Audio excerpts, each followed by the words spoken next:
Hello,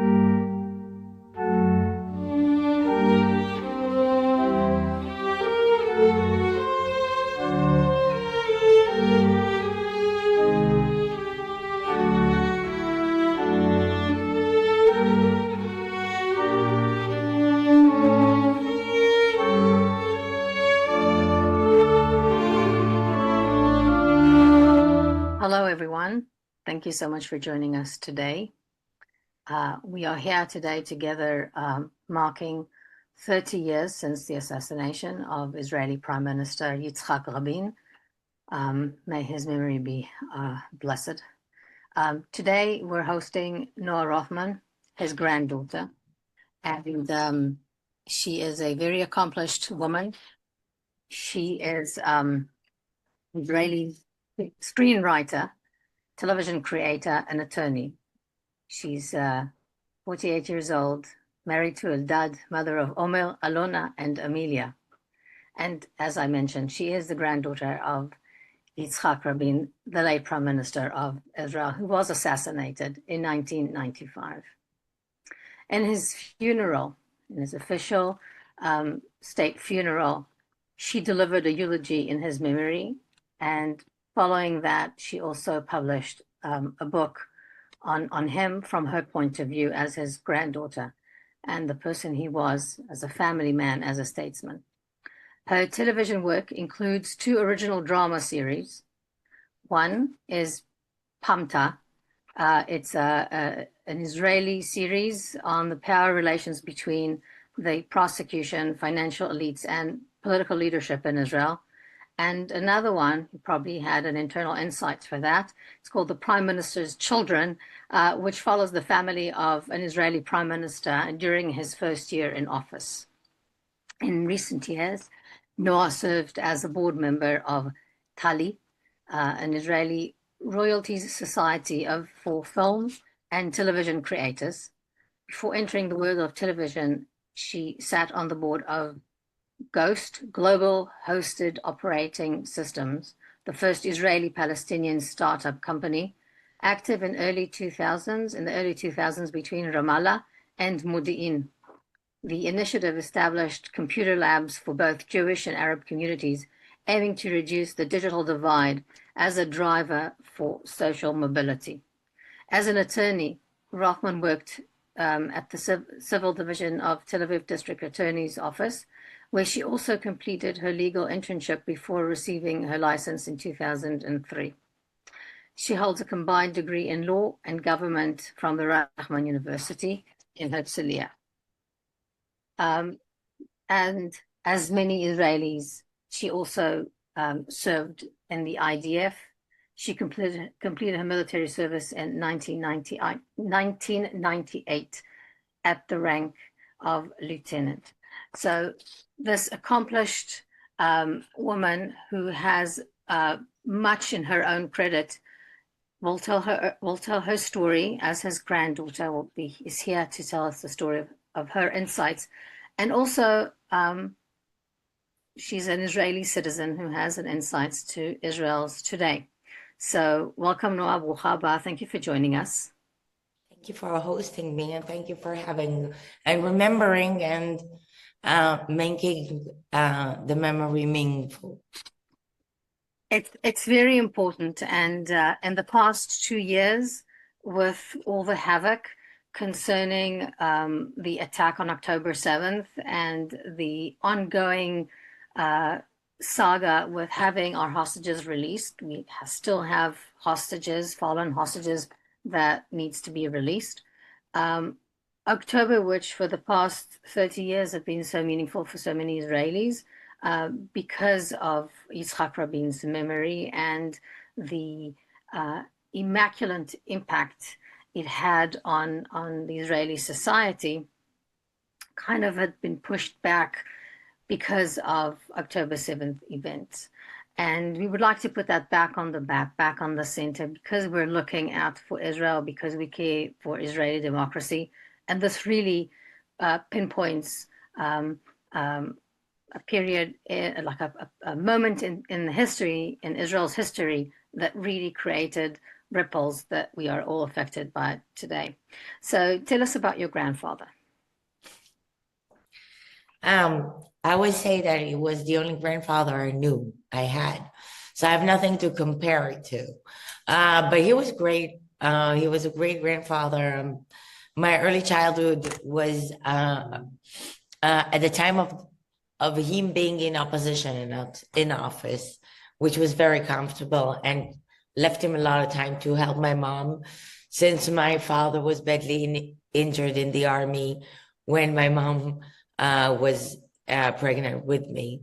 So the first year of my life, I spent a lot of time in their house, and they kind of became our first and immediate family in those years. And throughout the years, I think this is what caused this great intimacy between us. He was always busy, my grandfather. He was always having people wanted to meeting him.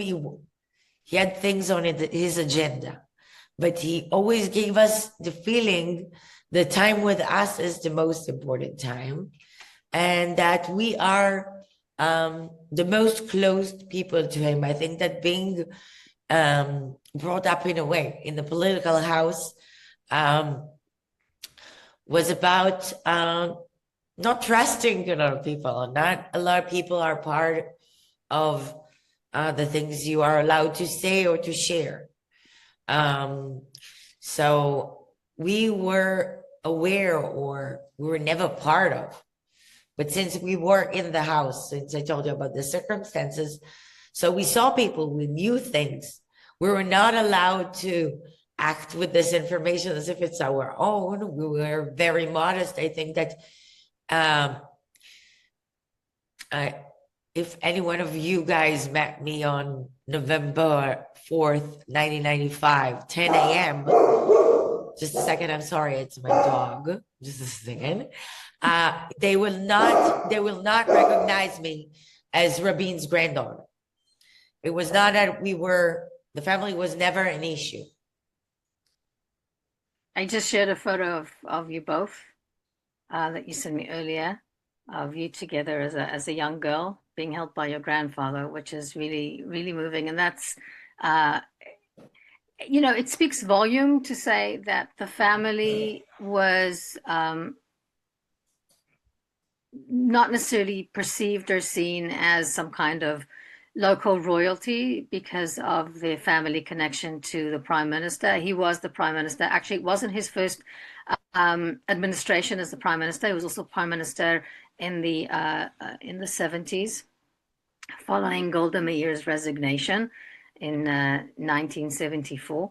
So it seems like you and your brother and your mother and your uncle were very, down to earth, connected to your day-to-day living without necessarily waiving your connection with the prime minister's office.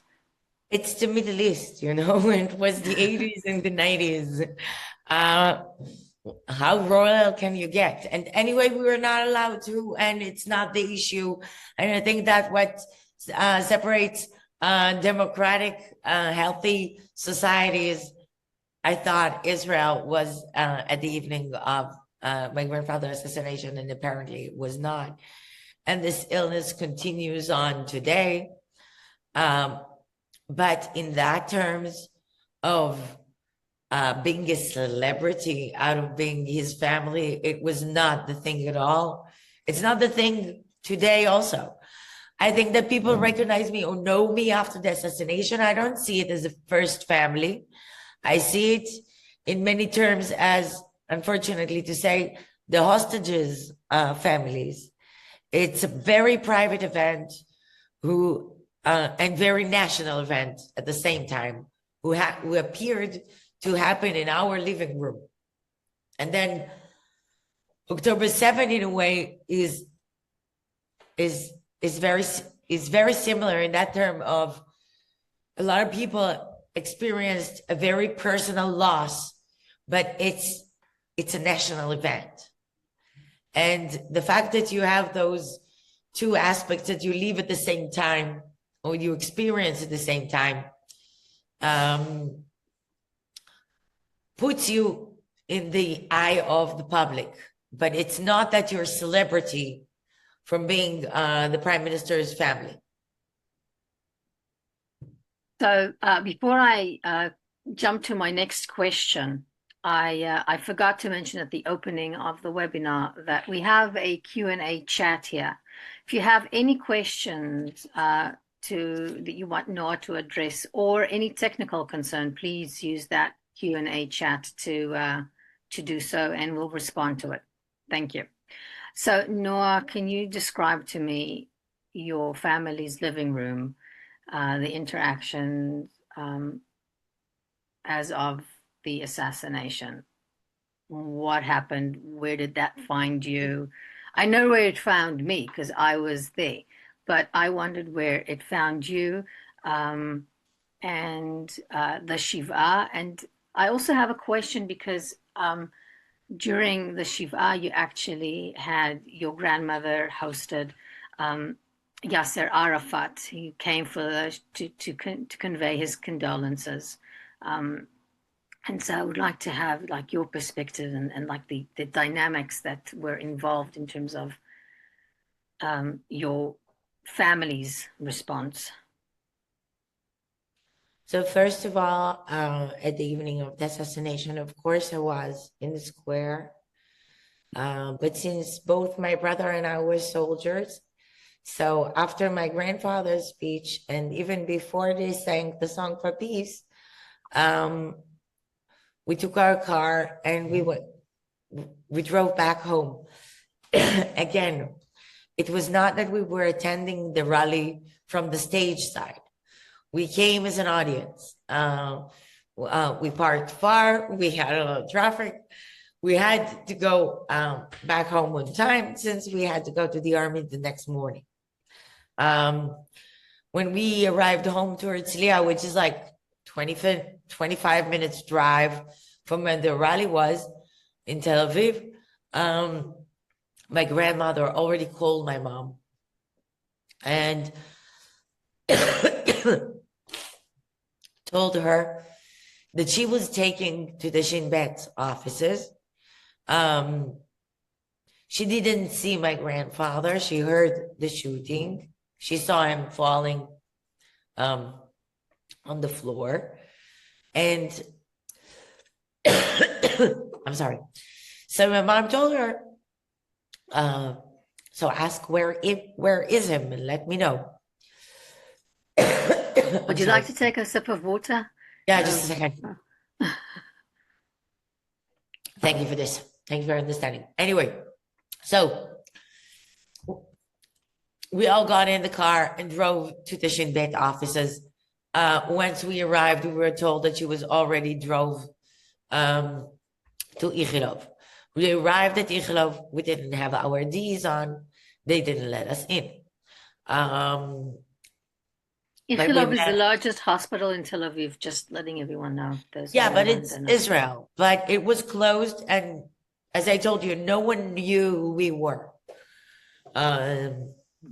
We had to wait for someone to identify us from the security. And then we arrived. He was still in the surgery room. President Clinton just called my grandmother. We saw the faces of the doctors. It didn't look good. But it was a half an hour that we were waiting, and we were in the basement of the hospital, and slowly it was packed with everybody who was somebody in Israel at that time. Officers, army, high ranks, police people, government people, member of Knesset, past allies, the president, Weitzman, of course, of the government. Slowly, they all arrived to that corridor. And then Professor Balabash, the manager, the general manager of Ichilov, told us that he died and they could not save his life. And we did get the chance to say goodbye, to give him last kiss. And from there on, life changed a lot. It changed for you. It changed for your family. It was changed for Israel. That's right. Yes.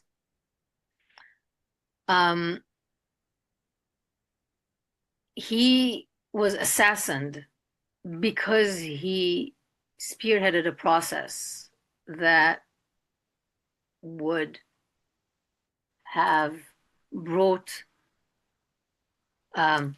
ease and quiet to the region, maybe even true peace between Israel and the Palestinians. I rather look at it from the prism who says a claim that he was assassinated because there is a camp in Israel who believes that halakha verdict is above state law. That's the whole thing. It's not a current political situation. It is a current political situation. It's not what the dilemma on stake, okay? Because there were always conflicts in the history of the state of Israel and the Jewish history. And my late grandfather used to say that arguing is the real Jewish sport. But it is. And the thing was that the strength of society is judged by its ability to lead the conflict and to be able to bear different ideas and to allow it to live together. At that term, I must say that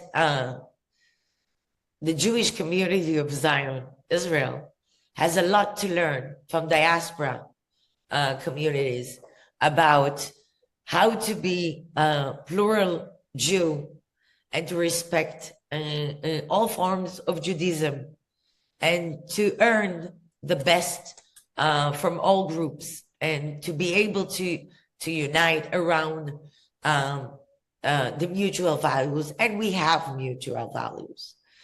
You know, when my grandfather was the ambassador to the US, after he was chief of staff of the War of 67, he asked to be appointed as the ambassador to the US. And he has a lot of writing about that period and how much it affected him and how much he understood about the importance, the allies, of course, between the US and Israel, but what's the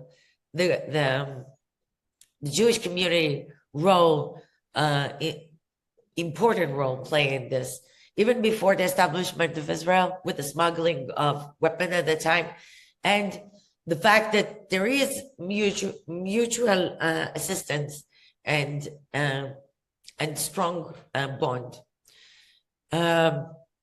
If Israel, I jump 30 years ahead to our days.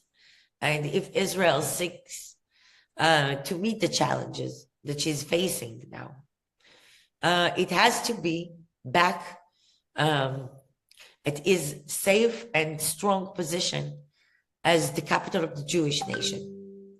And you cannot be the capital of the Jewish nation if you're not plural enough to all forms of Judaism, as diaspora is. And I think it meets the conflict, which I told you, as I see the prisma of the assassination. It's not a question of making peace or not, or giving away land. This is a very, very strong conflict and authentic. This one was used by those who challenge the His ability of the policies. what? Those Excuse who me? challenge his policies. Not only his policies, the fact that the state law is above us all, and we are all committed to a state law. And once a government is chosen legally and also perform liberal rights and allow liberal rights and keep the democratic conflict awake, you cannot use, I would call it non-realistic voices in order to challenge the order kept in the country by its legal system. This is exactly what they wish to do and managed to do in the assassination. So I like the way you kind of narrow it to this very specific prisma, because it's an interesting point of view. There have always been debates within the Israeli state. Following in the 50s, there was a huge debate whether or not to receive compensation from Germany. And That's Menachem right. Begin at the time opposed it completely, ardently, fervently, and it was extremely responsible once the decision was made. And only due to Menachem Begin's leadership, there wasn't a civil war back in the 50s. And exactly. Ben-Gurion's leadership was accepted by Begin. This thing was missing in 1995. Yes. The fact that no one took responsibility upon it until our days resembles the fact that no one takes responsibility politically and administratively. Not the fact the chief of staff resigned already. I'm talking now about October 7th. And it resembles. And I'm sorry to say, these are the same people. Even Itamar Ben-Gvir, who is now a minister in Netanyahu's government. He played a major role back in the days before the assassination. He did. Exactly. He said that Prime Minister that does such things, you are allowed to do horrible things to him.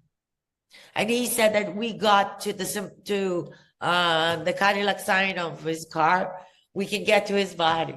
Yeah, he was he demonstrated that he was able to get as close to the Prime Minister's official vehicle. And then he said, we can get this close to the Prime Minister. But all these things happened when we were alive. You and I, we witnessed that. And then now they're retelling the story, saying Shin Bet was behind the assassination. Shin Bet was behind the signs of the kafia. Shin Bet was behind the calls in the streets for traitors and murder. No, they were rabbis. They had names. They were civil activists who are today officials in the Netanyahu government. So basically, what we're saying is what you're saying, and we're all agreeing with you that there is a state law that needs to be abided by, and that religious law has no room for that, has no room in trumping it, in ruling over. It cannot overrule state law. Yes. You know where Sharia overrules their state law? In Saudi Arabia, for example, in countries which are non-democratic. And Zionism did not establish the third Beit Mikdash, with all due respect. We established the Jewish home, and we made it people. It's a miracle made by people who made tough compromises in order to be able to allow and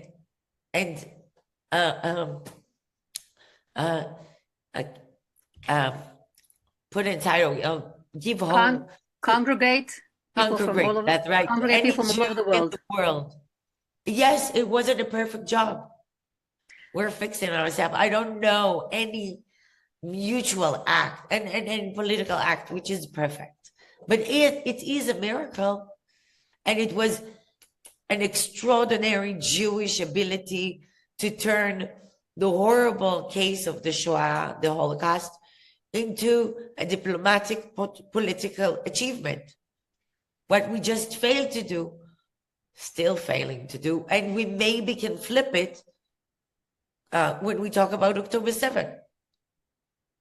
Because we would never attack. On October 6th, there was a ceasefire. I know that in this webinar, there's no one I have to convince on that term.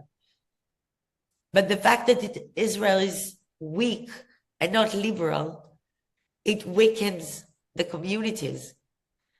And it strengthens, in a way, anti-Semitism and weakens us all. Because the capital has to be strong. For people who don't know, who are listening to us now and didn't read the news following and don't necessarily get the news from Israel, following October 7th, those the more religious zealots, the more ultra-right zealots had considered October 7th as a divine miracle, because it was given an opportunity for Israel to retaliate and reoccupy Gaza. And you start using these kind of religious messianic terms, you are overruling state law and state legitimacy. And international law. And international law. And Israel should be a part of the world and distinguished member of modern states and the West. And I think that this is, in a way, what I would expect communities around the world to help Israel, because it's only in Israel that there's only one way to be Jewish. So let me cut to a quote that your grandfather had made in an interview he had given to Merv Griffin in 1976, and I'm going to just read it from my piece of paper. And what we'll do is we will share with you, either via this chat with all the participants in this webinar, a link to the YouTube clip that has the entire interview. But this particular segment, Yitzhak Rabin said in 1976 when he was Prime Minister, the essence of Israel is to be a Jewish state. We believe that by having this country the way we live here, we fulfill aspirations and dreams of generations of Jewish people for 2,000 years. 2,000 years. It doesn't mean that only Jews live here. There are Israelis who are not Jewish, but they have to understand that they live in a Jewish state, that they have all the equal rights as everyone else, but the mission, the essence of Israel, is to serve as the only country that is Jewish, that develops Jewish culture, Jewish tradition, Jewish values, and serves as a place where a Jew feels at home. And building on that, where do you see democracy or Jewish and democratic plays, how he sees it and how you see it today? How he would have seen it, but how you see it. I grew up in a Zionist home in which the leading idea was the most hated minority in the human history had the privilege and the opportunity to be a generous majority and to strengthen its existence and trade it to the ability to rebuild or to build a very strong and very meaningful society. Am HaSefer. And Am HaSefer, the people of the book. Yes, and it's not only about the Torah. It's about the ability to bring new ideas, to bring the fact that the Jew that they were all about Luftgeschäft and the Städte were all of a sudden the agriculture and the high tech and the soldiers and the big winners was a flip in the path of the Jewish history. It felt like redemption. But then again, miracle made by people and in modern tools. And I still believe that Israel can be all those beautiful dreams we were brought up to dream for us and for it. But it really depends on us now. I think that after many years of feeling of not being able to really influence what's going on, I think that after October 7, the kind of activism and involvement and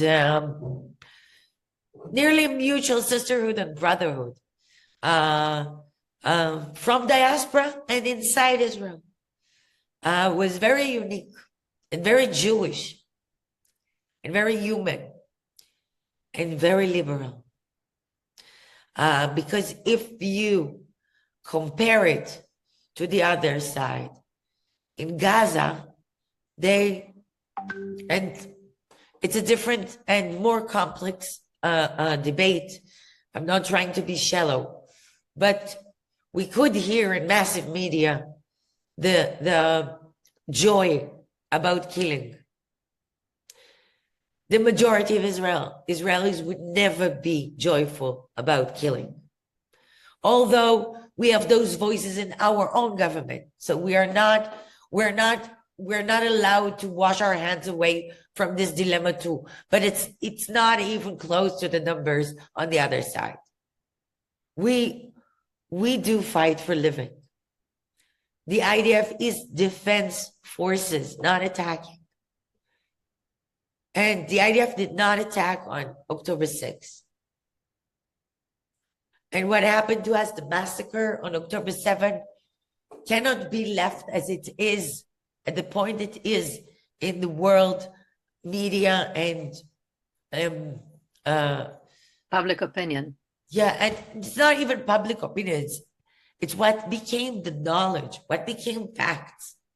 We are still obliged to fight it and to fight for truth. I think it's part of what started 30 years ago. You can respect leaders with passion, with high ideology, with great courage.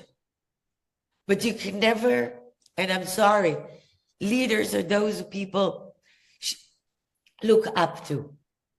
And we're looking for people who would be personal models that you want to follow. I think in that term, my grandfather was a public figure. And he really, it was not about his, how things would look like. It was a matter of content, of who he was. He was a serious guy, you know. In Palmach, everyone had a nickname, right? They were like good guys. Everyone had nicknames. And the only one who didn't have a nickname was my grandfather. And I acknowledged that like 5 years ago. So I asked one of the old people of the Palmach, how come we never had a nickname? So he said, because we respected him so much. He was like our elder brother. So if my grandfather would have been 103 years old. He couldn't have lead us today. So I wish us all to find this kind of leadership inside of us. And I would say that the fact that a lot of people miss him, and for example, you guys have this webinar, and this year a lot of people choose to remember him. And not only the assassination and the conflict, remember his leadership. It's a source of optimism for me. And because I think that if people are still seeking for this kind of leadership, we have great hope for future. People will choose right. People will lead and swim and take action in order to make sure that our society will be decent and good and modest and honest and Jewish and liberal and democratic, hopefully. And what you are voicing is the fact that Israel is struggling in terms of its democracy, that there are I'll be fair and say it's in the eyes of the beholder. There will be uh, parliament and um, ministers who disagree. But yes, I think that Israel that has a lot of problems. You mentioned before my work as a script writer. PAMTA stands for the DA, Tel Aviv's DA's office. And it's taking care, the story is taking place in corruption in the DA's office. Yes, the legal system in Israel needs to be reformed deeply, but not by accused people who their motivation is to escape their trial, or they're trying to change the rules after they were caught. The fact that our system needs to be reformed, no doubt about it. There are a lot of things to fix, and but not releasing all checks and balances. That would be a ridiculous answer. And you're saying that if that system fails, you don't cancel it, you fix it. And you're saying that as a professional in the legal realm, and also as a citizen and as a mom. And as a citizen, but I also want to make a brief reference to the fact that your grandfather in the 70s chose to resign, took responsibility, resigned his position as prime minister because there were legal concerns about a bank account held by his wife, not by him, by your grandmother. And it was due to the fact that they lived in America as an ambassador and his wife. And there's an issue about that. And he didn't push for changing the laws to rescue him from that kind of decision. He took responsibility. There was another minister at the same time who had a bigger bank account, and authorities thought that it was enough that he would resign and will not take any legal responsibility. But I'm not whataboutism. No, I know, but no, my grandfather should have taken responsibility about what happened with their bank account. It was under her name, and he took, and it was very, very important lesson about modesty and equality and respect to law. Exactly. And making the way back and winning back the trust of your people. Exactly, because he was reelected later. He was reelected 14 years later. And he never left Knesset. He stayed to serve the people who voted for him. He did not resign, went to sign up for a startup company, and then came back to campaign again. He worked hard all those years, even when he was not in power. For example, in Lebanon war days, Ariel Sharon, the late Prime Minister Ariel Sharon, and my grandfather were friends. They were not sharing the same political views. They had very bitter conflict. But during the Lebanon war, when all the officers, the retired officers helped out, of course, my grandfather helped too. Everyone came to give the good advice. It is the Israeli spirit. We are bigger. The picture is bigger than its parts. But we are in this government, my feeling, and I'm aware I'm not playing objective, okay? I told you all at the beginning, these are the same people who I see as responsible in the administrative way and in its political way to the environment that allowed the assassination. And these are the these are the same personas. It's not a big surprise that this is the outcome of this. I cannot even call it policy. It's neglection that became policy. It's cynic.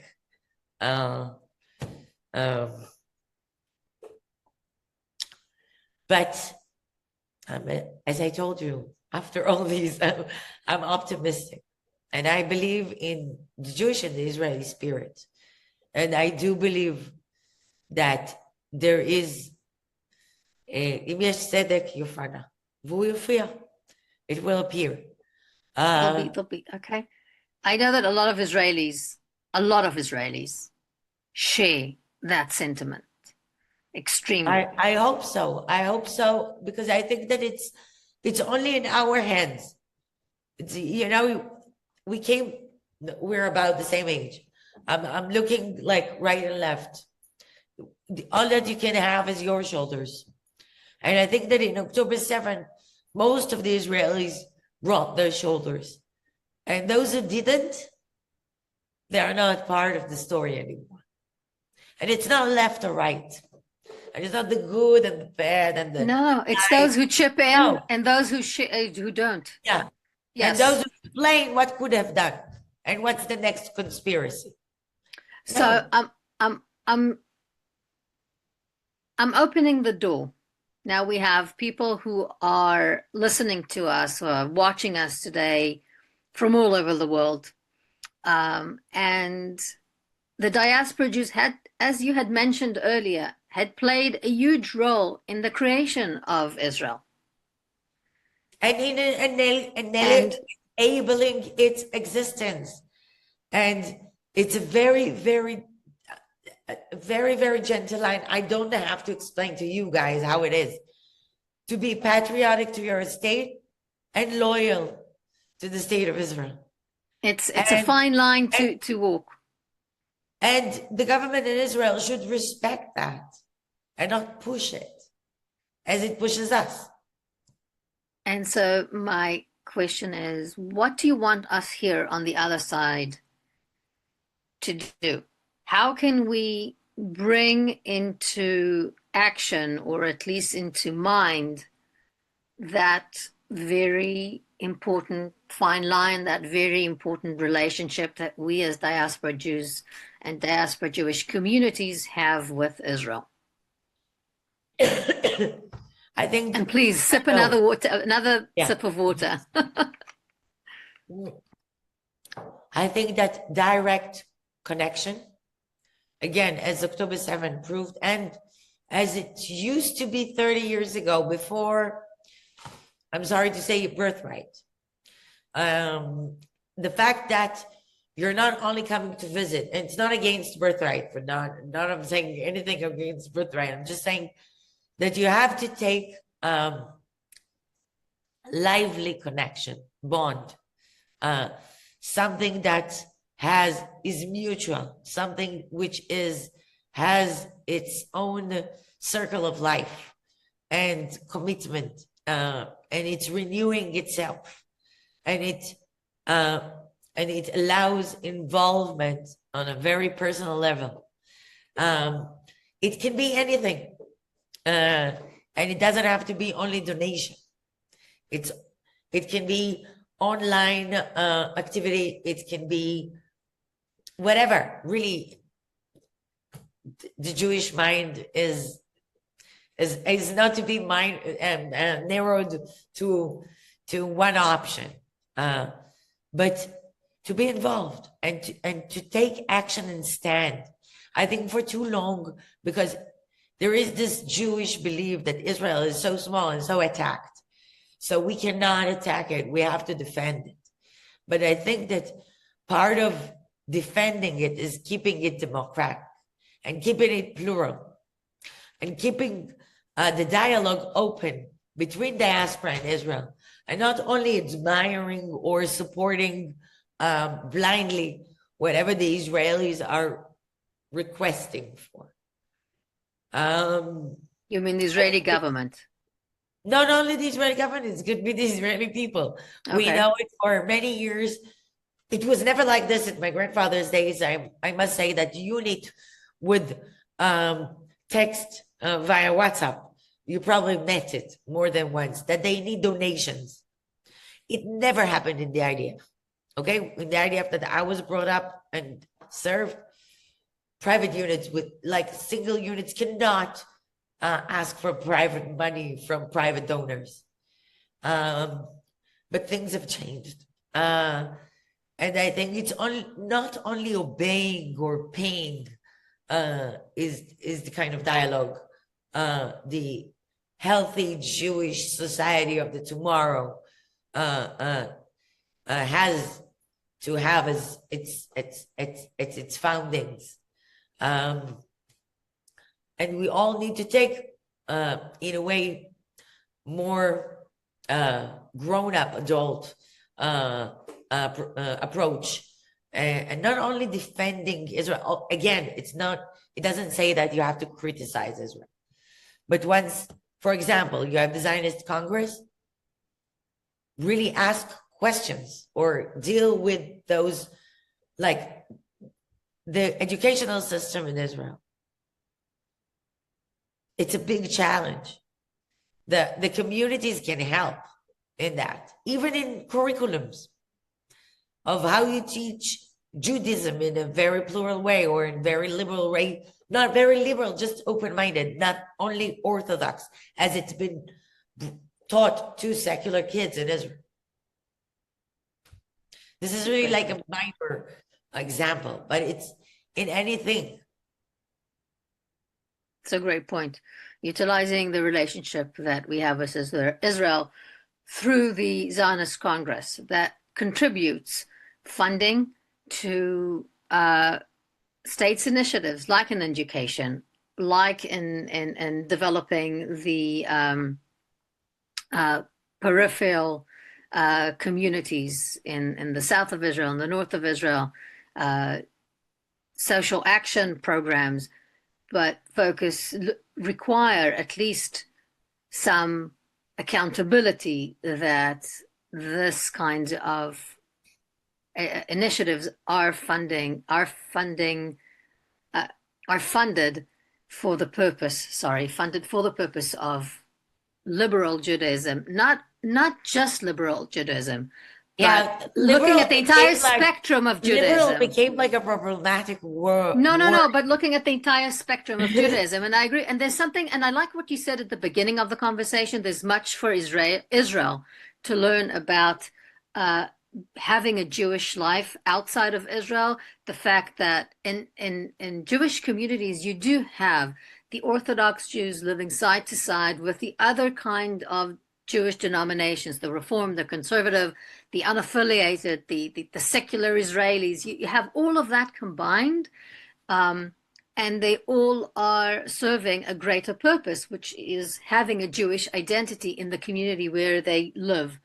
And sometimes all of that is missed once it's been transferred to Israel, as if being Jewish has to be only in a certain way.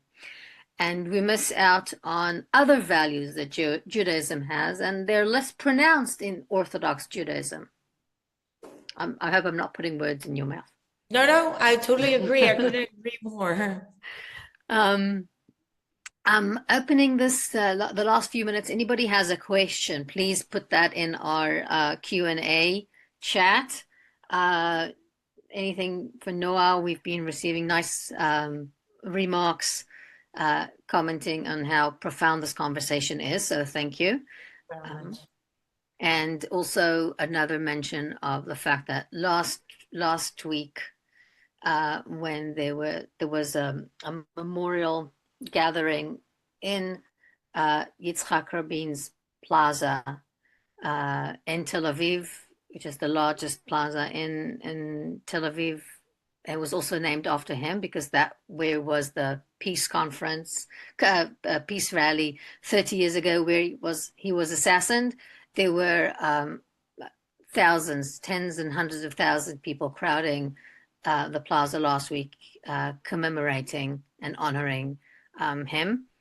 And so, any questions for anyone, please? I did feel that we covered a lot of things, and your points were so profound and interesting, Thank things you. that I didn't even think about. So I really thank you. Thank you. Is there anything else here? Someone asked us whether if you can add more about, someone said about your Saba, about your grandfather. Can you just say, like, do you have any anecdote about like his the caliber, like the personality he had? And I just want to tweak that because I did write it down earlier. You know, as a young child, as a granddaughter, sometimes you may have missed things. He's just your grandfather. You're not sitting at the table where decisions are made.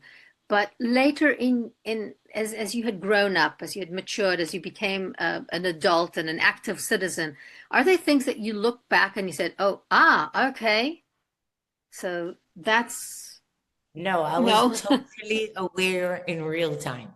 Oh, really? Okay. I must say, I have a close friend whose father was a high person in Israel, and she was like bitter about it, making like sour faces about it. And I told her, it's one time life opportunity to be in the first raw, behave yourself, and see a man of pride in action.